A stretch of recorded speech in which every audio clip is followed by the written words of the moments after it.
Les torchons brûlent entre le gouvernement congolais et les activistes des droits de l'homme sous la véracité des déclarations du major fugitif Paul Mouilambwe. Pour le porte-parole du gouvernement Lambert Mende Omalanga, l'homme qui était à Paris sur la télévision France 24 et dont les sons étaient diffusés sur RFI n'est qu'un fantôme, se basant aux déclarations de la famille biologique de Paul Mouilambwe.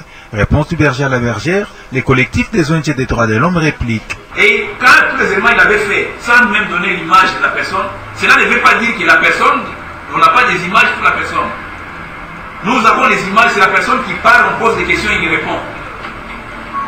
Et au-delà de ça, pour que ce ne soit pas un problème seulement, je crois que même dans notre conférence de presse du 2 août, nous vous avions dit, même les organismes, certains organismes des Nations Unies,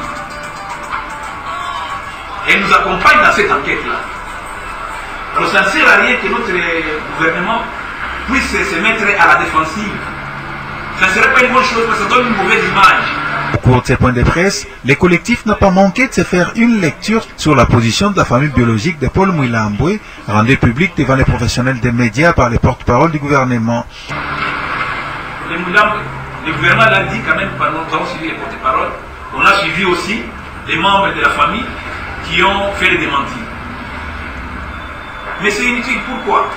Parce qu'on a tous les éléments convaincants que nous sommes devant un vrai Mouilambwe. Moi, avec quelques collègues des autres organisations, nous l'avons rencontré à Ligier.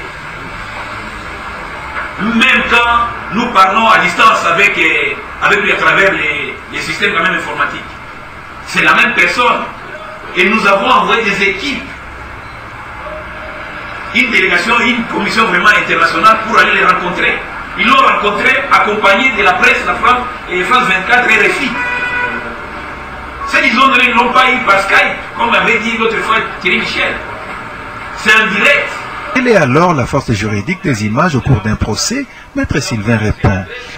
À partir de quel moment les images deviennent un élément sérieux dans pareil procès? Mais, selon le cas, les images, comme ceux qui avaient été enregistrés directement au QG de la police, pouvaient être des éléments de preuve irréfutables. Parce qu'ils enregistraient en temps, en heure, en minutes et en secondes. Mais ici, il s'agit de déclarations de quelqu'un qui était là.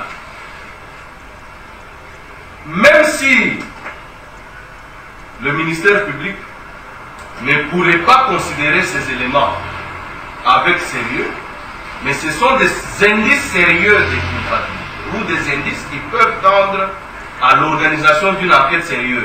Les collectifs des droits de l'homme disposeraient de 7 heures d'images sur Paul Mouilambwe et s'est dit déterminé à les mettre à la disposition du public au moment opportun.